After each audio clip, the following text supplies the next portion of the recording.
You don't heal by just knowing your patterns. You heal by retraining your nervous system to respond differently. Let that sink in.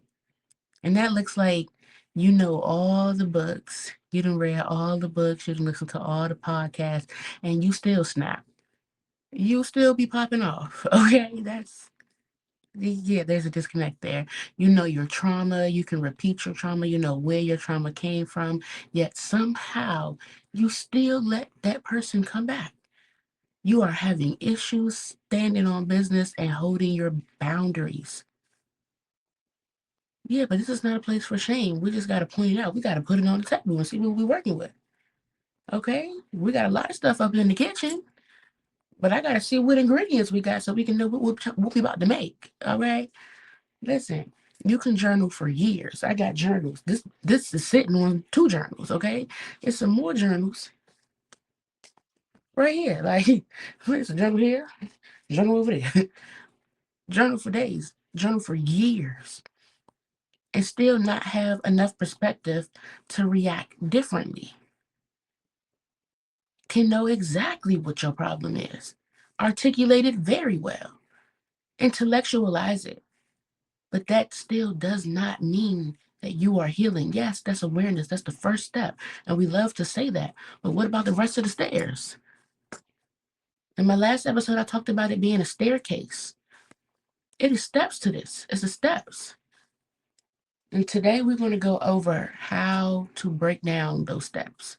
I created a framework that I call the nervous system mirror. So stay tuned. I think you'll like it. I wrote some notes. So I'm going to put my phone right here so I can read my notes because I don't want to jump off the deep end. I really want to give you all of my trainings over the last 10 years in digestible bites. So I'm being very intentional about how I'm showing up. And then after we break down this framework, these 8 steps, then we can freely talk about whatever and use our framework to actually do the work, essentially. But I want us to have the information, okay? Because I had to go out and figure out all of these frameworks. I had to figure it out, and then I was able to create. But no book is giving you everything. So I done did a lot of work, y'all. Taking notes, taking notes. Okay, so boom. Awareness without regulation creates loops. So you having the awareness that you have, that's great. That's the first step. And I'm proud of you, and you should be proud of yourself because you see something that many, many people don't even realize. Many people, many people are dysregulated, and they think that that's just how they is. They think that uh, my mama did it, my daddy did it. It's normal, it's familiar. They think it's everyone else. You see the issue that you're having, and yet you're still out here seeking for the information. So I think that you should give yourself a round of applause. Baby, make that. Sorry. But I'm just saying, you should definitely give yourself a round of applause. I just want to, I want to, I I always got to give encouragement because I know it's not easy. Like I said, I've been on this journey for 10 years. I have done the work. I have intellectualized. I have been stuck on awareness alone for years and then starting to put in practices, but then kept stopping, having issues, not believing in myself, removing myself from environments, but never actually working on the pattern. So then when I became in a situation that was the same circumstances as the environment that I just left, I'm still dating the same person. I'm still doing the same patterns because I never actually worked on the pattern within me. I just removed what I thought was the problem. That's why I think we have such an issue in our relationships now. It's just, oh, I'm gonna leave, you get out. That doesn't, that person that you're arguing with, that you're fighting with, that you're going through it with, is bringing up something in you. it's still in you regardless of if you remove them or not. So are you going to confront what it is that they was rather rumbling? what what is it that the feathers that they were rumbling? Like, what was that? Why did you react like that? Right? And that's what our framework is going to go down. But I had the knowledge, I had the language to say what I was going through. I knew the solutions. I knew that I needed to have breath work, and I needed to work on my vagus nerve and being able to stimulate that so I could calm the fuck down. I knew that I needed to work on being quiet. But when somebody is, I'm neurodivergent, so somebody is telling me that I am wrong, and I have this justice complex where it's like, I am never trying to hurt anybody, and I'm never trying to play games or scheme or nothing. So I'm going to stand up for what I believe in, because what you think about me is absolutely wrong, and I have to make sure that nobody else. I have to stop it right now. Stop the rumor before it spreads. Like, this is not what I stand for, and that is not true. That's the complex of somebody neurodivergent, ADHD, ADHD. We're very, like, justice driven. So it's like showing up. Showing up has to be something that you choose every day. And at that time, I wasn't always choosing things every day. I would do them or just think about it in depth and journal about it. And it made me feel excited and motivated, but I wasn't actually moving. Like, think about it, like, you excited to go to the gym. You journal about what you're gonna wear and how your body gonna look when you get to X many days. But then you never actually go. By the time you do all that and spend all that brain power, then it's the end of the day and you're tired. So now you're gonna go tomorrow. But it's on your mind. You're definitely going to the gym. And then tomorrow you put the system in place to where you you journal, you do all these things before you actually execute. So then your day goes by and you still didn't execute. But it's okay because you're gonna do it the next day. So it's like you are actually not healing. You're actually not doing anything. You're in your head. And it just feels like movement. It's like when people go weave through traffic and then y'all both end up at the red light together. Like, you did all that and you still didn't get anywhere. Yeah, that's the equivalent to just thinking the healing through. Like, oh, okay, boom, now that I know this, all right, boom, no, now that you know that, okay, your mom didn't have the capacity to give you what you needed, that's not just gonna heal all your mama wounds. Like, oh, it wasn't even her fault. Like, all right, I'm good. I'm just get off her back. It don't work like that. Your nervous system still feels some type of way when you be around that lady. Your nervous system is still gonna feel some type of way when you're around that man. So we have to do work deeper than that. For me, it wouldn't settle in my body. Like, I'm doing this work and I'm planning my healing, but that's not the same as practicing my healing. Actually doing things to get the tension out of my body, it's not the same thing. I had blind spots, and I'm just checking my notes. So I'm trying to stay on track. But I had blind spots, and they were hard to see. And I have this quote where I tell people the picture can't see the frame while it's in it.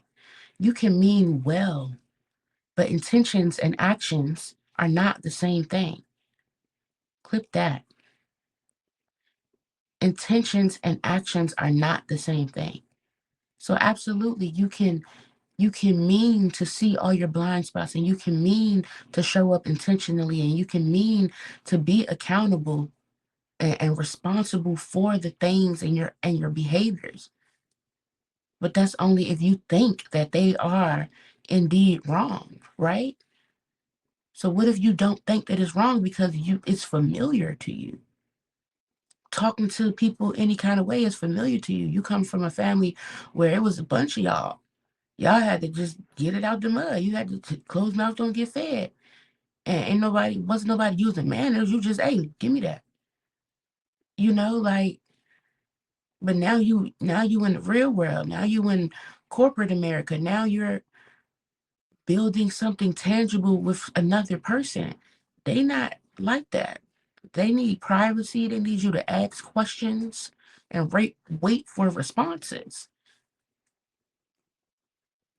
You're not just going to do that automatically. You got to work through, okay, why do I even do what I'm doing now? And those blind spots, they can be hard to see, right? Listen, but we're going to get more into that. Talking to somebody. For me, I've been in therapy since I was 7. Back then, the therapist used to come to your house. I've been in therapy on and off to the point where I'm a therapist, regular cognitive behavioral therapist don't really be trying to see me because I'm a self-aware person. So I don't need that particular type of therapy anymore. I can see myself. I have enough mirrors and I have enough cues where I can really tell or I can feel it in my body when I'm not showing up the way I need to show up. When I'm doing something wrong, when I was probably wrong there, but I can't see it right now, but I don't feel right. I have a sensation in my body that lets me know that I need to go process that a little more because that was probably my bad. I have that now. And it took time to bring it up. It took a while. It took a while for it to be second nature. But now I'm second nature. So my therapists are usually like, you need to go see a therapist for therapists. It's more so that I need to do other types of therapy. And we'll get into that later. Therapy and deep reflection. I use ChatGPT for deep reflection. And I mean, I tell it everything, and I paid for the paid version for security so that I can tell it everything.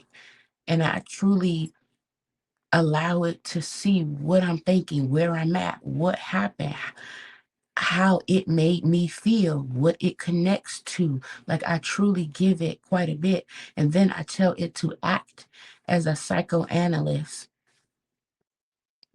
top of its class in psychology and anthropology. Or, I give it some type of very detailed prompt. And then it puts that mind cap on and we work through whatever I need to work through, deep reflection. And then it can also give me more verbiage for what it is that I'm going through in that moment. And then I can process it and I can learn from that. And then I can implement based on what I have, based on the tools that are already in my toolbox. And sometimes I'll learn new tools to put in my toolbox. I'm always looking for a good tool to put in my toolbox. Okay? Sound baths, kickboxing, cold plunges, float therapy, EMDR, driving is EMDR. It's the same thing. So a lot of the things that are out, I spiritually was led to do. And then I didn't realize until later that, oh, these things have a clinical side to it. They're very similar. What I do naturally that nobody told me how to do has a very similar layer to something that is a clinical practice. So for example, EMDR is the eye movement, what is it? Eye movement. I can't remember, but it's basically your eyes moving back and forth with people and you're processing something that happened. Somebody's talking to you and it's like movement for neurodivergence. We often are able to recall things better when we're doing something automatic, like driving, washing dishes, something like that. So it's essentially like that. And what I would do is I would record myself, ask myself questions. I would record questions. I would write them down, record them. I would start driving. And then as I'm driving, of course, I'm scanning my mirrors. I'm scanning. I'm looking ahead. I'm scanning. And then I prefer to do it like 85 South, where it's not busy no more. It's just 2 lanes. It's not a lot of cars. You get what I'm saying? Like, I don't really travel up, but I guess I'm coming back up here. and to go back down. But 85 South is a good, I mean, just anywhere, just driving where there's no lights, straight driving. And then I let it play and I'm asking myself questions and I pause it and I can really dig deep into it and I record myself talking. And so I would get it out. I recall it, get it out. And that's very similar to things like EMDR. So those are tools that help me reveal my side mirrors. I realized I wasn't healing. I was just planning the healing, getting excited about a trip that was staying in the group chat. I feel like a lot of us do that. I hear about a lot of people who do that. And they feel like, I mean, what you mean? I know what's going on. I know what I need. Okay, like you can know I need a little more salt, but you ain't never put none in there. So like what you get what I'm saying? But the problem I think that we have is that we're living in this pop healing state. Now I know this podcast is new, but if you're watching this, you should see on my page, please subscribe. I love y'all. Subscribe. But you should see all of the episodes from my old podcast, which we were talking about this prior to this healing age pop. It wasn't, they was playing me. Or they was telling either people loved it and they were telling me we need this, or people were like, this is stupid. I want something lighter. It's like, yeah, you probably the one that need this. But we're not talking about it. But the problem is there is a lot of shaming. This is around the era of what's his name? You know what I'm talking about, Kevin Samuels. It's like it's a lot of shaming. Like he did a lot of shaming. It was like he was on to something. And had he had a woman and they made a real show out of it, and you were able to lessen those blows a little bit more, you could have really did something. But you really was selling your soul with that. Like the shaming part is like that's not taking our people nowhere. And strange things happen when you mess with God people. That's all I'm just saying. So that was very interesting to watch. But we can't do that because we are all people. We can't shame ourselves. So I don't like the whole shaming thing, the endless journaling, but no behavioral changes, just telling you to journal. Okay, but journal what? Like you need to be journaling every day, really at some point of the day journaling. But more so I want you to script. I want you to visualize. I want you to believe the delusion, not a crazy delusion that you're not working towards and you just think it's going to happen one day, but a delusion that something that you believe you can get to, and then push that a little further out there to where you can't really see it happening, but that would be dope as fuck. And then believe that. Believe what could be dope is true. Say it and it is so. Like, so the journaling, I get it, but we need more than that. That doesn't change the behavior. The affirmations, that's important, but you also have to do nervous system work because you keep telling yourself, I am a leader. I lead by example. This is a transformation. But my body has to feel safe enough to know that this is a transformation. Okay, so we going in, we working out, we're showing up, we're exposing ourselves, we're being vulnerable, we're being transparent. It's okay. You don't have to run. Don't be flaky on yourself.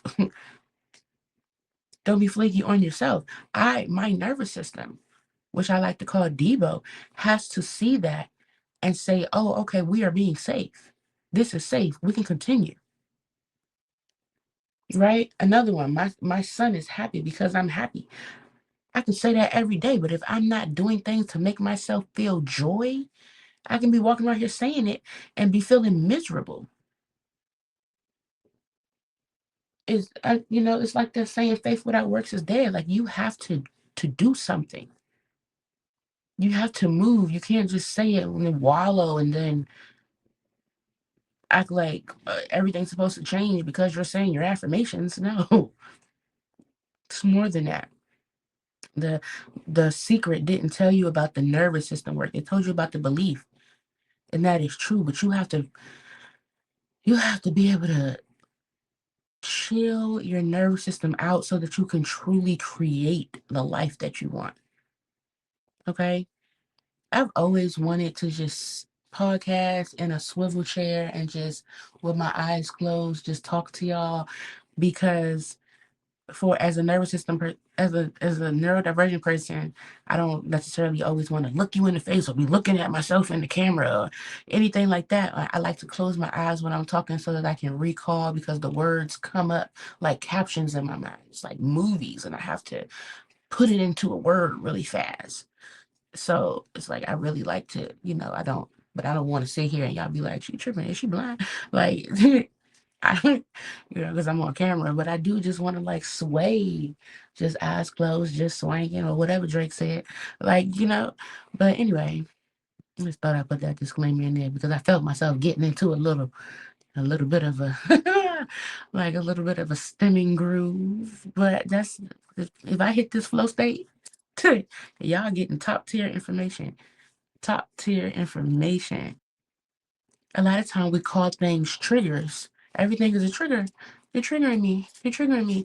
And I love that we have that word now to be able to identify when something is making us upset. But we have to build tolerance also. We'll say something is triggering us and then move across the country to avoid it. Like, babe, it's over there too. Yeah, you're changing the environment, but you're not thinking about the circumstances. The circumstances are everywhere. Are you going to be able to find Zen? And let me slow down because are you going to be able to find your Zen wherever you are? And there's a book. There's a book. It's in my library. It's called something about the search of meaning, in search of meaning, searching for meaning. It's by Viktor Frankl. Okay, it's about him being in the concentration camps. It started off a little slow. It does. It starts off a little slow. I think he was a Jew. Okay, so you gotta get into it. Don't judge a book by its cover or the first couple chapters. I don't know, but the end, middle and the end. I mean, there's some gems in there. You just gotta a man search for meaning, something like that. That book is really good. It's showing you how you could be in hell, literally, concentration camp, watching other people who are not as mentally strong as you die from the circumstances. But because you have built up the tolerance in your mind to things that are very triggering to not just you, but many, many, many, many, many, many, many, many, many people. I forgot how I started the sentence off. That's my ADHD. That's my bad. But my point is, the power is in you.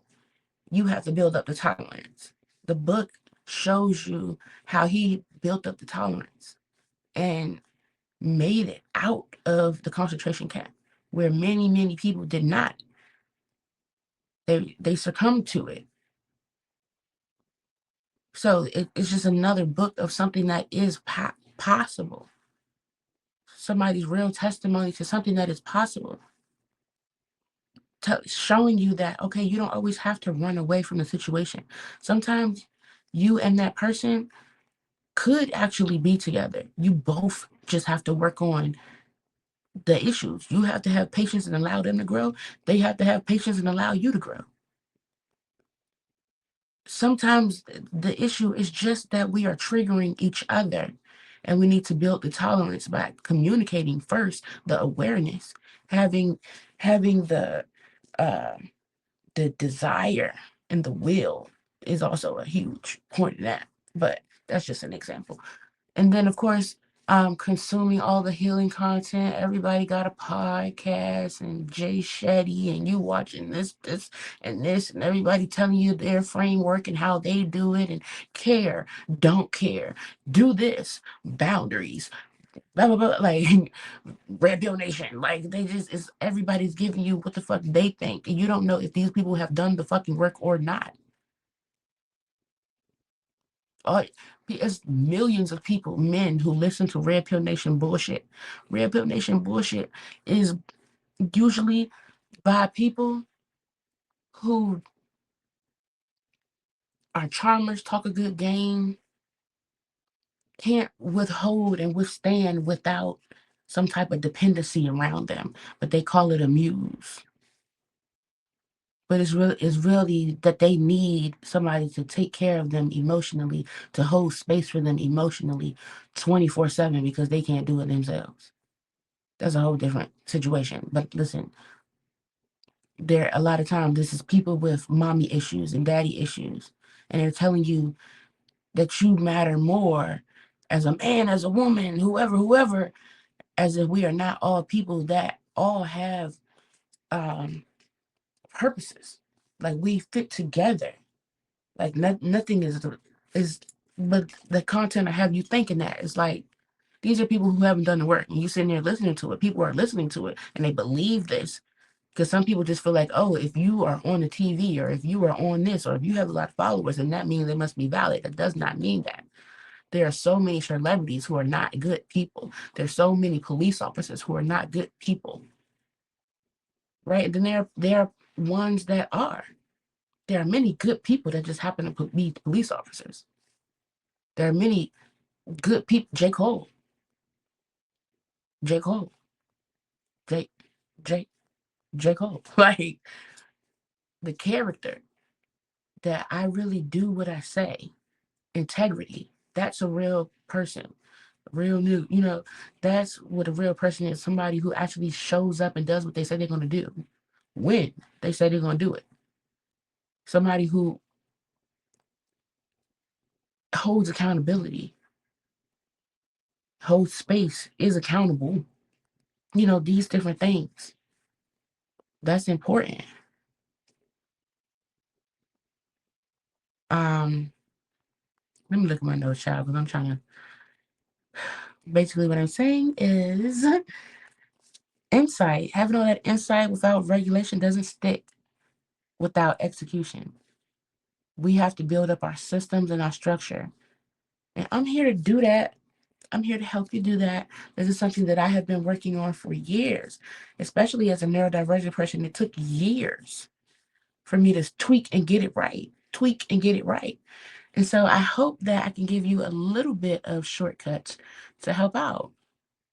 Because essentially avoidance is going to postpone the pain. You moving around, keep telling everybody that you don't mind starting over.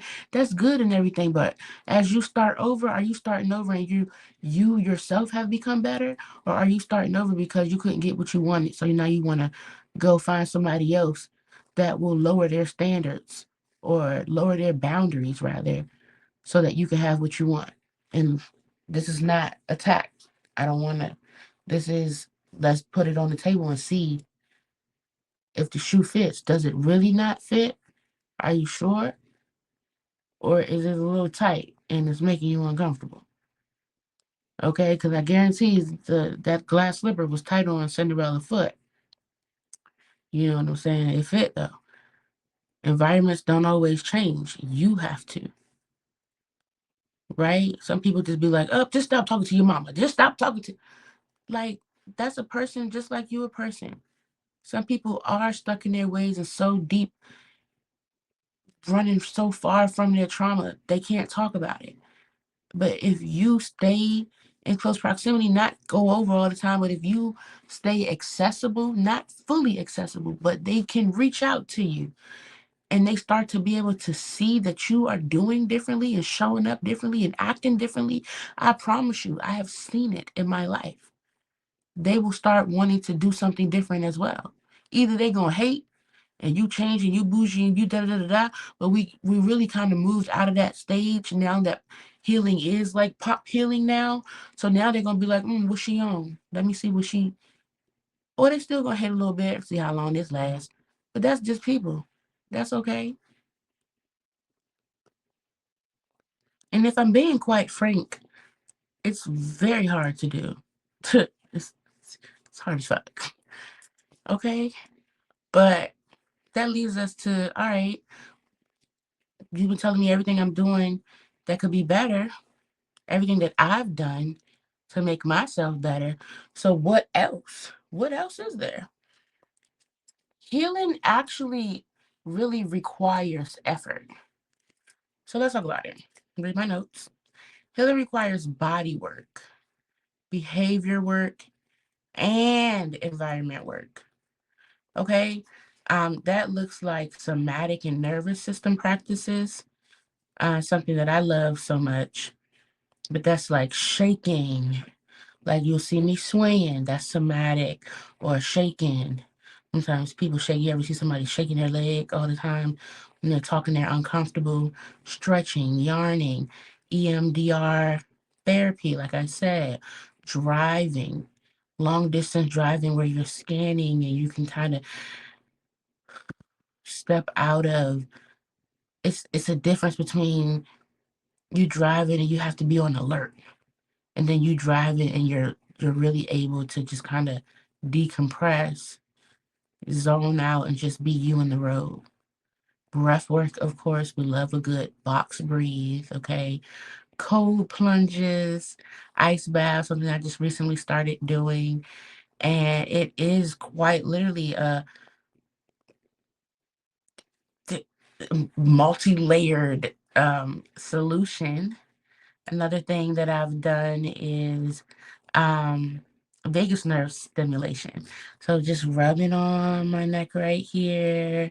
For you, as a woman, if you've ever rubbed on somebody's neck right here and it just calms them down, or people say, "Oh, this is my spot. Oh, he touched my spot." It's not it's not that that's your spot. That's your vagus nerve. That's your vagus nerve calming your body down, stimulates your nervous system, and tells you to relax. Yeah. As I caress my neck. Like it tells you to relax. Other ways to stimulate that vagus nerve is humming. Tell me you can't. Tell me you upset. You get the humming. Mm, mm, mm, mm, mm, mm, mm, mm, mm, mm, You gonna start smiling and feeling good. You know, sometimes I'm mad hum. Like old black Negro spiritual or something. Like, like, but you humming. The ancestors was on to something when they humming and singing.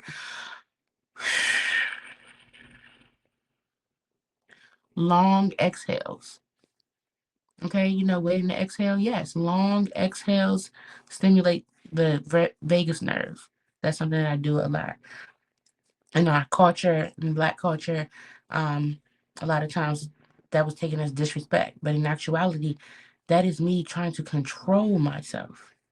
That is actually a healthy practice to be able to do it objectively. Don't do it with an attitude. Just go into yourself, and do it for you. Um, Other things I love is grounding, walking barefoot out in nature. I love that, being in nature in general. Walking through the trees, big tall trees. I love going off path in the forest or something. If I'm walking around a state park, some type of reservoir with a nice deep nature aspect to it. Like, yeah, getting deep in there, going off the trail, speaking out loud in nature, setting your intentions in nature, releasing, making sounds when you release. When you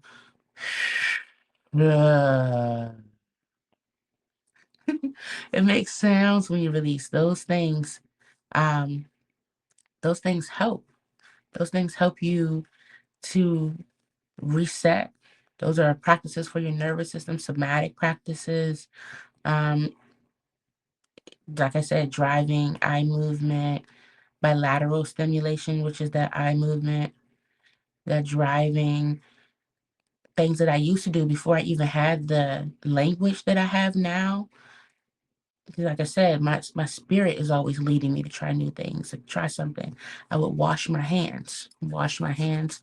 That activates your nervous system, stimulates your vagus nerve. Walking, driving, and drinking water when I was upset. If I'm having an issue or I'm having a hard conversation, I would keep drinking water, keep drinking water. That helps calm your nervous system. So those just starting small And then I love me now, a good sound bath, floating, saltwater floating therapy. They put you in this little thing and it's open halfway so your head's out, but you're just in there floating. Like it's, it's so many different things that you can do that will add to calming your nervous system, and you have to do it consistently so that your nervous system knows that, oh no, this is, we safe here. Essentially your body has to feel safe before your mind can choose differently. That's that's the harsh reality. um I'm trying to think of, I don't know, y'all, this, it's been a long time since I've podcasted, so I want to like flow with y'all, but I'm just excited. I'm just excited because I see and I know that all of these things that I've been doing for 10 years is going to help somebody. And I've been praying and just asking my creator to allow me to be a steward. And now I'm here, and now you're here, and now we, you know what I'm saying? Like, that made me feel good. But um, some of the things that I spoke about are things, they're things that I do, right? They're things that I've done, that I've discovered on my journey, real life things. And a lot of those things are parallel to some clinical treatments that you can get, like somatic therapy, EMDR. Um, I do something where um, I have to move out, to push myself out, to have identity, to be able to see myself. Let me explain. Now, some behavioral practices that you can work on, I still struggle with this, but I started to count, is pausing before you react. When somebody says something, got you messed up, count in your head. That's good when trying not to overtalk people too, especially if you have ADHD or ADHD, something like that. Counting in your head before you actually respond. Very, very effective. Another thing is delaying emotional texts. I will read a text and not answer it. And sometimes it can backfire because they have you taking 2 to 5 business days to answer a text message, but not answering a text with an emotional response. Or if you feel like your response is a little too snappy and it wasn't even no need for all that, just wait. Another thing that I do is naming the nervous system state that I'm in. Is my nervous system trying to fight?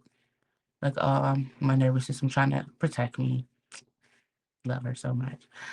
Am I trying to fawn? Like, am I abandoning myself to smooth this over? I'll ask myself that. Am I trying to flee, trying to flight? Am I trying to leave? Am I trying to deal with it at all? Do I just want to leave? It's not my business. Like these are nervous system survival modes. Another, um, there's another one. Freeze. Oh, freeze. Freezing. Am I just freezing? Am I just ignoring it? Am I just stonewalling them out? Like, yeah, I'll see where my nervous system is at. Journaling after regulation. Once I calm down, I'm journal. How do I feel? How did that make me feel? For me, I don't always have time to journal. So a lot of times I will voice note. I'll be upset, mad, going off. Woo, woo, woo, and this, that, and the third, and blah, blah, blah, blah, blah. And then after a while, it starts turning into like compassion. And like, man, I know I shouldn't have did this, but I need to do. Then my voice will start calming down more and more until I'm calm. Like I usually start wild dysregulated, but you can make sure that you can start wild or afterwards. And once you are regulated, actually allowing yourself to hear yourself. What was going on? Why did you do what you did? Not to say it was good or bad. We're just trying to see why. Why are we showing up in this way? Um, Having micro exposure. This is behavioral practices. If you're deciding that you want to show up differently and you feel like you have new tools, start exposing yourself in a healthy way and see how your body feels, see how your nervous system reacts. Micro exposure, so that you can get stronger, so that you can have more resilience in that area, so that you can have a bigger bandwidth, not for anyone else. Voice notes, I call them talks with God. I love to get recording and talk about what's going on, what I'm feeling, how it made me feel, why I reacted a certain way, asking the universe for peace, for clarity, whatever the case may be, to help me process. And then a lot of times I will ask myself, if I feel like I'm about to pop off, I ask myself, or just questioning myself in general, will my future self appreciate this act? Will this benefit future self? Sometimes I ask, can my mama get me out of this? Right? If the answer is no, then it's a no for me. Because healing is a behavior, not a personality trait. It's not something that I'm just going to have one way all the time. It grows with me as I grow. And that those behaviors start to look different. They start to become second nature. So the personality that I have right now can very well change if I'm doing the work. So you can change. What J. Cole say? Old dog got the new trip, had a baby. Like, anywho. The last would be environmental practices. So that's things like changing your physical space, having your space, changing your space so it's like my space is something that keeps me calm. As soon as I come up in here, as soon as I come up the steps and I see the light, the little light, I got lights around all the way. As soon as it just puts me in a happy state, like, oh, I'm calm, cool. Removing triggers when needed. Like, okay, maybe sometimes you talking to, maybe you co-parenting, you talking to your co-parent, you can't do that right now because it's still too fresh, or they just still hit those buttons. They're not doing their part. Okay, so you create a system where y'all don't have to talk. And not forever, but right now you need to build up your tolerance. And so maybe talk once a week, and then you feel yourself getting a little overwhelmed with the conversation, pull back for 2 weeks, come back again. Systems in place. That's my next point. Building systems, support systems. I hire a nanny. I have cleaners come in once a week. These things help me stay regulated because I have so many other things I need to do. My mind is always going. I have ADHD. I mean, it's going. It's like Ferrari. Like, I don't know. But being able to put those systems in place and keep them consistent, that's an environmental practice that helps me set up my environment for success. And then shedding relationships or habits that reinforce dysregulation. If you got friends, all they want to do is bullshit, and you on something better, growth, healing, sometimes you do have to shed those relationships, let them fall off. You don't always have to, like, oh, I'm not talking to you anymore, and I'm just above you, and y'all ain't on stuff. Some people are problematic, and yes, you have to do that. But other people, it's just like y'all can just fade away, and it's okay. It's no beef. When I'm in your city, I'm show you love, but everybody is not meant to be your day one every day. Like, people can be your day one, but not y'all still talk frequently. It's just because y'all are living two different lives now, infrequently, because y'all are living two different lives now, and that's okay. We don't always got to throw friends away. Sometimes it doesn't serve us, but it's really you being able to process and seeing what's best for you, because you can't stay in the same environment and expect new patterns without the effort. And some people that you've been hanging around, some places you've been hanging around, it doesn't promote effort in anything. So you have to decide, and you have to be okay with being the only one that's choosing something different. Sometimes that can feel hard. Sometimes that can be overwhelming. But it's okay. I think that the more that you, and anyone, the more that we practice these things, these habits, these micro habits, create these micro habits, commit to these micro habits, and show up for ourselves. Because nobody else is going to show up for you. You have to be the one. You're going to teach everybody else how to treat you. You get what I'm saying? You're the one that teaches everyone how to treat you. So you have to go first and putting in the effort for yourself. Nobody else is going to show up and do it better than you. Your environment is based off of your thoughts about yourself. Clip that. Your environment is what you think you deserve, you can afford. You have to change your mentality and your perspective to even want to reach for more. But I guarantee you are worth it. I guarantee you are worth it. So now it's just about you choosing differently, deciding to choose differently, and doing that every single day. So I wrote a framework, and I think it will help you make it a little bit easier because it has definitely helped me. So, introducing the nervous system mirror, because the picture can't see the frame while it's in it, but we need to still see what's around us. So, this is a tool that helps you regulate because frameworks help you understand things and help you break things down. Help you break things down in a simple way. And then you can just insert the problem and move through the framework. So with the framework that I created, my nervous system mirror, it's 8 pillars. Oh, I'm gonna go through them with you real quick, but we not about to dive deep because the next 8 episodes is going to be dedicated to each one of these pillars. And I'm so excited because I know this is the juice. God gave this to me himself. I've been journaling, I pulled this together, and I know it's going to be of value. So boom, excuse me, pillar 1.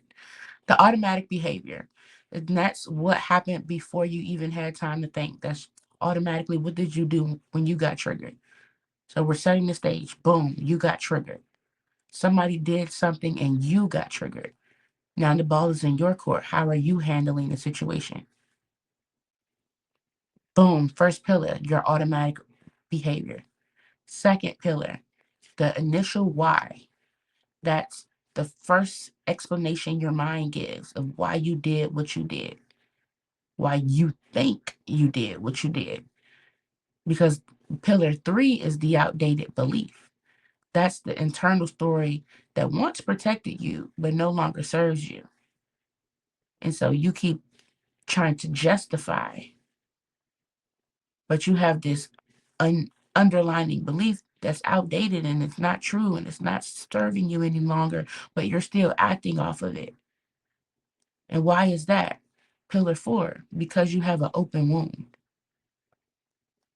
right? And so we're going down the iceberg when we go through this pillar, or when we go through this framework. We're tip of the iceberg is what you did, and we're gonna go down that iceberg, okay? And it's gonna get big and it's gonna get deep and it's going to feel uncomfortable. Pillar 4, the open wound. You are not a wound. You are not broken. However, there's an experience or a pattern that was never given closure and it never fully received safety. And so we have to figure out what that is. What is still open?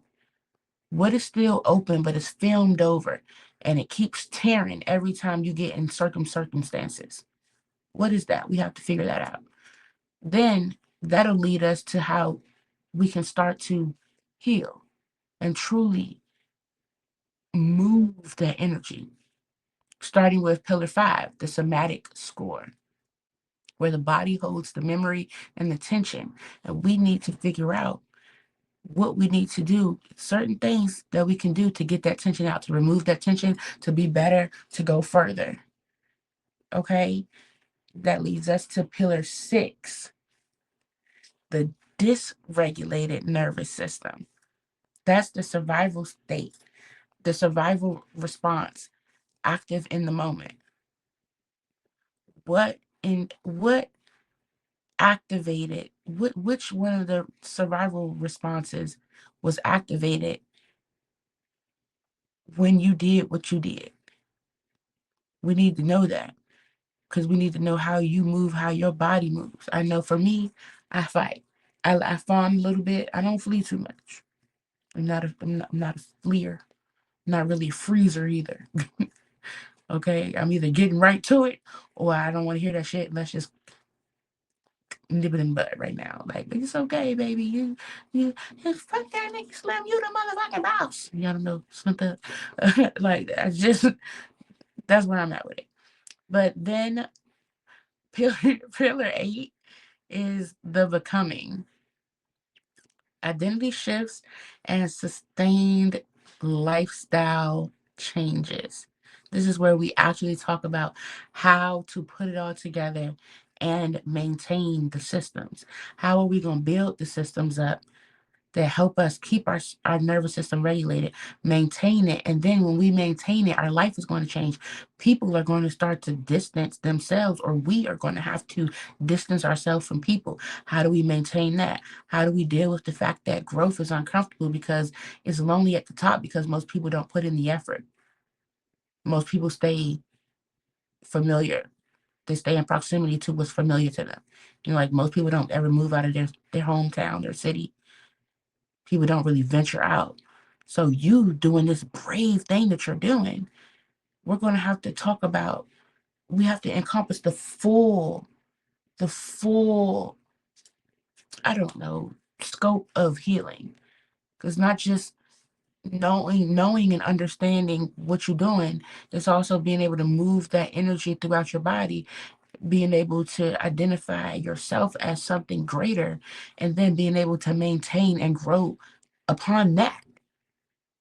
And a lot of different books and a lot of different podcasts, a lot of different things will tell you one of the steps, another one of the steps, another one of the steps, another one of the steps. But somebody giving it to you all together, I haven't seen that. And you let me know if you have.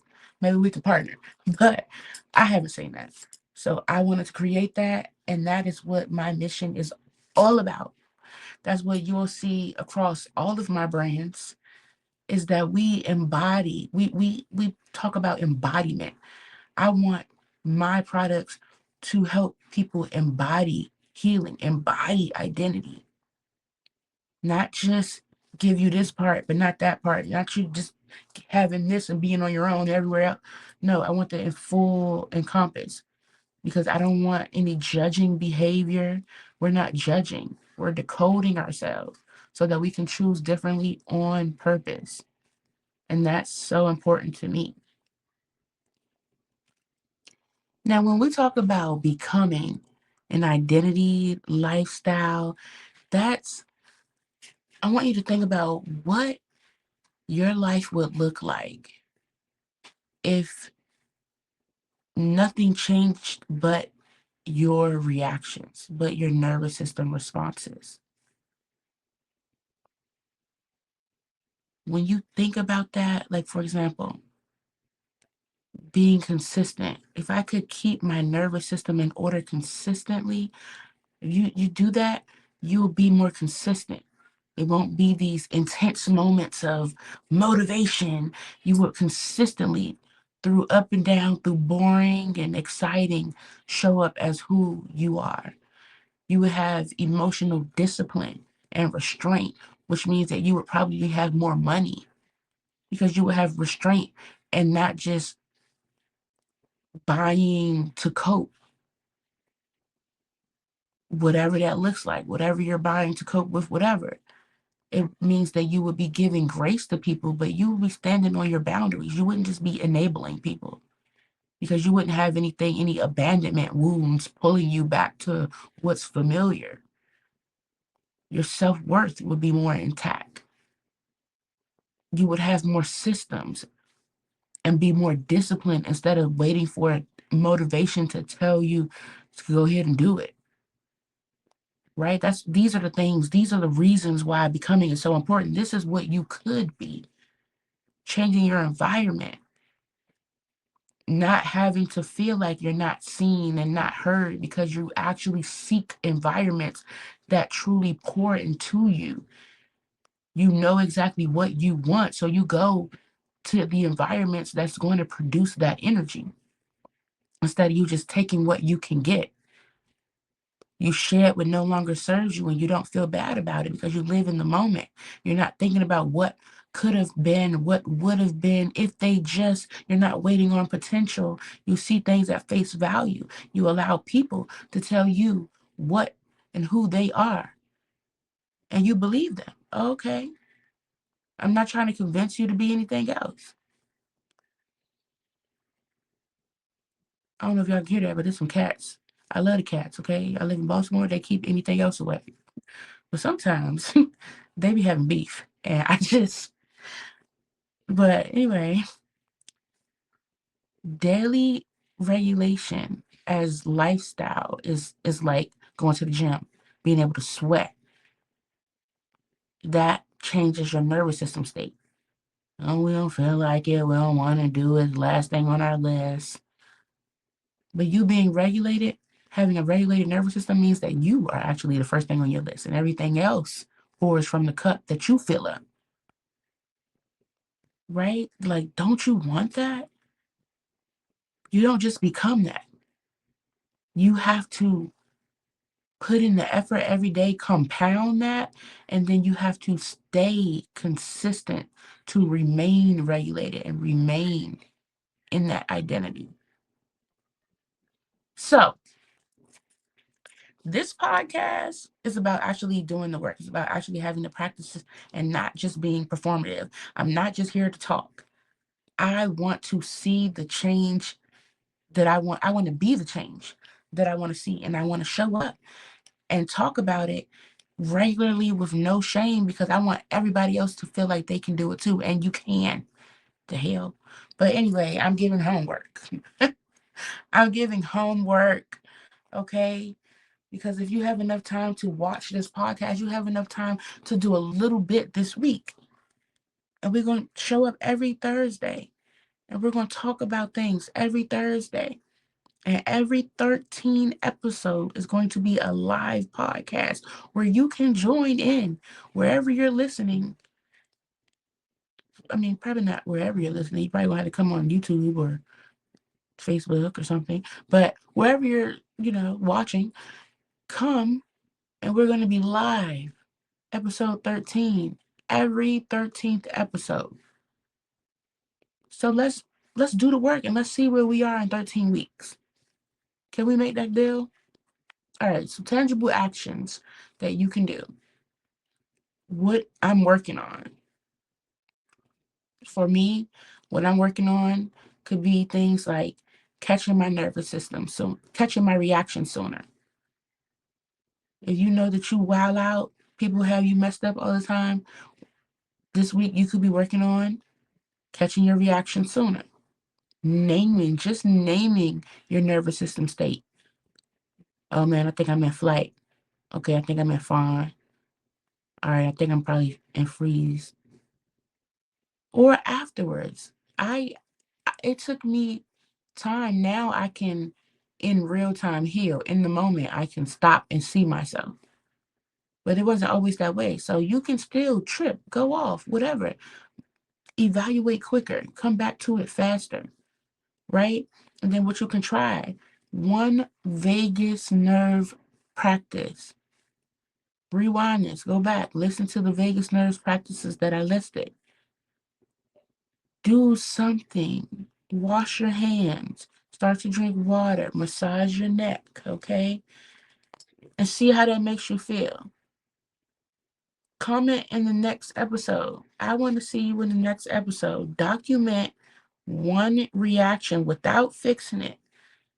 Whether you reacted to your children, your boss, your co-workers, your boyfriend, your girlfriend, whatever you did that wasn't ideal, just document it. We just want to see where we at right now. and then one micro exposure. If you say that you want to be better in a certain environment when you're speaking to a certain person doing a certain thing, try it a little bit this week and see how it goes. You got to start from somewhere. You got to start from somewhere. So take a deep breath with me.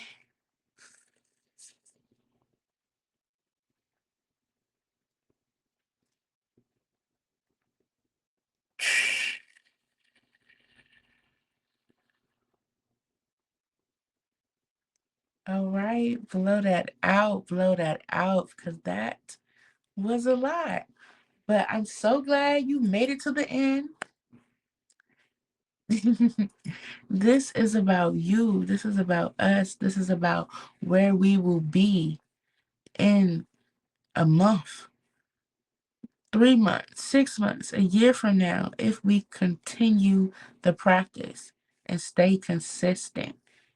If something ruffled the feather, stay with it. Process that. That's usually where there's room for growth.